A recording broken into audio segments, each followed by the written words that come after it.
Kumusta po? Narito po ulit ang update natin para sa lagay ng ating panahon. Ngayong hapon po ng June 3, 2024 na kung saan sa ngayon ay iba't ibang weather system ang nagsasalubungan at umiihip na hangin dito po sa paligid ng ating bansa. May habagat sa kanlurang bahagi ng Luzon, shear line sa may extreme northern Luzon at ITCZ na nag-i-extend sa silangang bahagi po ng Mindanao.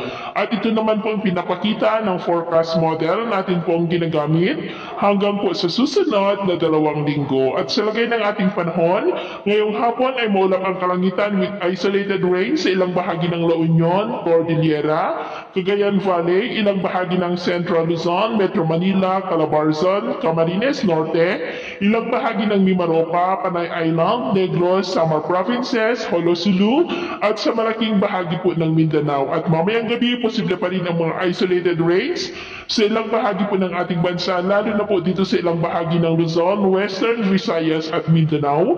Kaya mag-ingat pa rin tayo sa posibleng banta po ng mga pagbaha at pagguho ng lupa. Sa atin naman pong mga baybayin, wala naman po tayong nakataas na namang gale warning signals, pero iba yung pag-iingat lamang po kung papalaot tayo para po mas